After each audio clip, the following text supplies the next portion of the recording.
జై శ్రీరామ్. అందరికీ నమస్కారం. ఈరోజు శ్రీరామ భక్తులందరికీ శుభవార్త.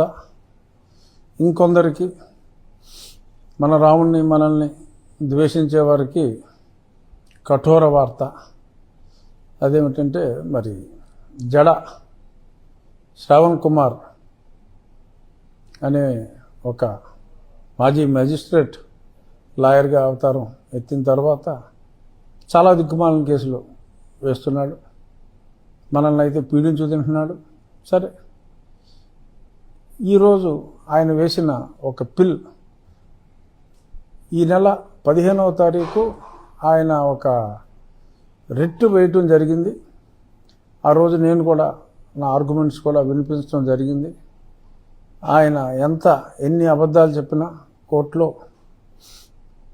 ఎటువంటి స్టే గ్రాంట్ చేయలేదు. సరే, తర్వాత బయటకు వచ్చి స్టే వచ్చింది అని చెప్పి చాలా వ్యర్థ ప్రలాపనలో చాలా ఎక్కువగా ఆయన పేలటం జరిగింది. సరే, నేను ఆర్డర్ కాపీసు, ఆ వీడియోసు, ఆ కోర్ట్ ప్రొసీడింగ్ వీడియోస్ అన్నీ పెట్టి చాలామందికి అది తెలియజేయటం జరిగింది. ఆ తర్వాత ఇదిగో ఒక పిల్లితో ఇంకొక పేరు, మరొక క్రిస్టియన్ వనిత పేరుతో మరొక పిల్లు వేయటం జరిగింది. ఆ పిల్లి ఇవాళ హైకోర్టు ప్రధాన న్యాయమూర్తి మొన్ననే ఛార్జ్ తీసుకున్న శ్రీమతి గిల్ గారి కోర్టుకి వచ్చింది. చాలా స్పష్టంగా చాలా ప్రశ్నలు వేసి ఇన్ని అబద్ధాలు ఆడాడంటే ఆ మాజీ మేజిస్ట్రేటు చెప్పడానికి వీల్లేదు.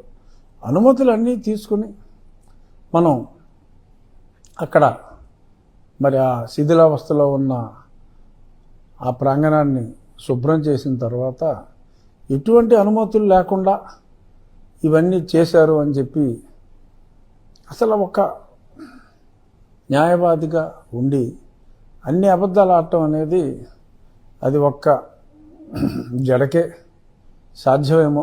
ఎందుకంటే కటిక అబద్ధాలు అంటారు చూసారా మనం, అలాగా కటిక అబద్ధాలు ఇష్టం వచ్చినట్టు ఆడేశాడు. ఏదేమైనా అది అతని సంస్కారం. నువ్వు ఆల్రెడీ ఒక రిట్ వేయటం జరిగింది, మళ్ళీ ఇది అనుమతి ఇవ్వటం అనేది సాధ్యం కాదు.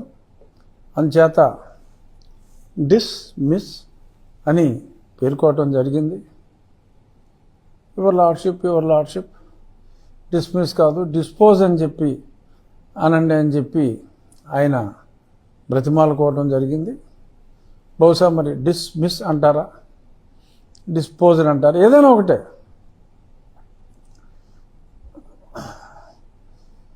దవడ బదలు కొట్టానంటాం, చెంప మీద కొట్టితిరి అంటాం, రెండు ఒకటే. కానీ ఆ ఇంటెన్సిటీలో తేడా ఉంటుంది. ఇప్పుడు దవడ మీద కొట్టండిరా అని రాస్తారా, చెంప మీద కొట్టితిరి అని రాస్తారా అనేదే పాయింట్. ఏదేమైనా కుక్క కాటుకి చెప్పు దెబ్బ మాదిరిగా మరి ఈరోజు జడా శ్రావణ్ గారికి ఆ పిటిషన్ జయంతి అని ఒక క్రిస్టియన్ వనిత, ఆఫ్కోర్స్ సర్టిఫికెట్ ఏమో మరి ఎస్సీ అనే ఉండుండొచ్చు, బట్ వారి మామగారు వారి అత్తగారు వారి సమాధుల్లో నిద్రించి ఉన్నారు. వారు భర్త గారి తల్లిదండ్రులు క్రిస్టియన్స్. వీరు కూడా రెగ్యులర్గా అదే పెద్దపేటలో వారి భర్తతో కలిసి చర్చికి రెగ్యులర్గా వెళ్తారట. వెళ్ళండి, చర్చికి మీరు వెళ్ళండి, తప్పే ఉంది. మేము గుడి కట్టుకుంటాం, మా గుడికి మేము వెళ్తాం, కలిసిమెలిసి ఉందాం అని చెప్పినప్పటికీ కూడా మరి ఎక్కడో ఉండే జడా శ్రావణ్ వీళ్ళందరినీ రేగొట్టి ఎందుకు మేమన్నా మా దేవుడన్నా మీకు అంత కోపం జడా? నీలికుమారా, ఇంకో ముగ్గురు లోకల్ వాళ్ళందరూ బాగానే ఉన్నారు. ఎవరో ఒకళ్ళిద్దరిని రెచ్చగొట్టడం, ఎందుకంటే లోకల్ వాళ్ళ పేరు మీద వేయాలి కాబట్టి ఖర్చులన్నీ మేము చూసుకుంటాం అని చెప్పి వీళ్ళని రెచ్చగొట్టి ఈ పిల్స్ వేయటం, ఈ రిట్లు వేయటం ఇలా చేస్తున్నారు. మరి నీల్ కుమార్లు ఇంకా శాంతించలేదు. ఏవో చేస్తారు. ఏం చేసినప్పటికీ మన దేశంలో, మన భారతదేశంలో, మన శ్రీరాముడు నడయాడిన ఈ భూమిలో, సరే మనం సెక్యులరిజం పాటిస్తున్నాం, మంచిది. కానీ ఇజ్రాయెల్ దేవుణ్ణి, వారి భక్తుల్ని అనుమతి తీసుకొని మనం మన దేవుడి ఆలయాన్ని నిర్మించుకోవాలి అని వారు అనుకోవటం ఎక్కడ చరిత్రలో ఒకరోజు నంది బొమ్మగా వచ్చి నిమజ్జనం కాబడే గొంతెనమ్మ అనే కాన్సెప్ట్ని గొంతెనమ్మ టెంపుల్ అని చెప్పి నోటికొచ్చినట్టు ఈ అన్యమతస్థుడు మాట్లాడేయటం ఇతర మతస్థులతో. మరి ఒకసారి క్రిస్టియానిటీ తీసుకున్న తర్వాత కొన్ని గొంతెనమ్మ కాన్సెప్ట్ కూడా ఉండదు. ఎందుకంటే అసలు విగ్రహారాధనే క్రైస్తవ మతానికి వ్యతిరేకం. మరి నో ఐడిల్ వర్షిప్ అనే క్రైస్తవంలోకి వెళ్ళి, నో కులం అనే క్రైస్తవంలోకి వెళ్ళి, మేము గొంతెనమ్మ గుడి కావాలో లేదంటే రాముడి గుడి వద్దో ఇటువంటి నినాదాలు చేస్తూ మరి ఈ రకంగా దేవాలయం పునర్నిర్మాణం, ఎప్పటి నుంచో అక్కడ దేవాలయం ఉంది, అయ్యేమీ చెప్పకుండా ఏదో రచ్చబండ used to be there madam అని ఏదో రకరకాలుగా మాట్లాడి మాయ మాటలు చెప్పే ప్రయత్నాలు. సరే ఇంకెన్నాళ్ళు చేస్తారో, ఎన్నాళ్ళు చేసిన జడ పనిజరగదమ్మా. మేమందరం ఉన్నాం, కోట్లాది రామభక్తులు ఉన్నాం.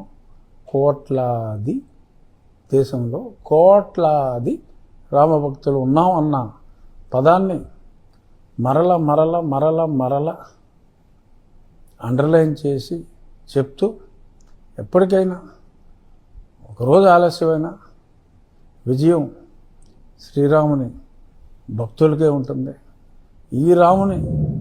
ఈ శ్రీరాముడు నడయాడిన ఈ నేలలో మా రామాలయం నిర్మించుకోవటానికి అన్యమతస్థులు ఇబ్బందులు క్రియేట్ చేసినప్పటికీ కూడా ఎటువంటి అడ్డంకులు రావు. ఏదో తాత్కాలికంగా ఒకరోజు నువ్వు చెప్పుకోవటానికి, ఇదిగో రేపు పిల్లి వచ్చేస్తుంది అని చెప్పి ఏదో సూట్ వేసుకుని 4 రోజులు సోషల్ మీడియాలో తిప్పుకోవడానికి తప్ప ఎంతమంది వచ్చినా, ఎన్ని ఛాలెంజ్లు వచ్చినా శ్రీరామ భక్తులు వాటిని ఎదుర్కోవటానికి సన్నద్ధంగా ఉన్నారు. 3వ తారీఖు ఉదయం 7:14 పని ప్రారంభిద్దాం. 7 నెలల కాలంలోనే పూర్తయ్యే విధంగా పరిశ్రమిద్దాం. రాబోయే శ్రీరామనవమి వేడుకలు ఘనంగా ఆకివీడిలో జరుపుకుందాం. అంతకు మునిపే దేవాలయ నిర్మాణం కృష్ణశిలతో పూర్తి చేద్దాం. 3వ తారీఖు ఉదయం వీలు చూసుకొని రాగలిగిన వాళ్ళు రావాలి అని చెప్పి మనస్ఫూర్తిగా కోరుకుంటూ జై శ్రీరామ్. ఈరోజు సీనియర్ అడ్వకేట్ వైవి రవిప్రసాద్ గారు, ఆయన 18 సంవత్సరాల పాటు టిటిడికి కూడా ఆయన న్యాయవాదిగా ఎనలేని సేవలు అందించారు. స్వతహాగా శ్రీరామ భక్తులు. మా అడ్వకేట్ ఉమేష్ చంద్ర అందరికీ కూడా న్యాయవాదిగా తెర మీద కూడా రకరకాల న్యాయ అంశాలపై టీవీలో చర్చల్లో చూసే ఉంటారు. ఉమేష్ చంద్ర సీనియర్ రవిప్రసాద్ గారు కలిసి చాలా చక్కటి వాదనను వినిపించి జడగారి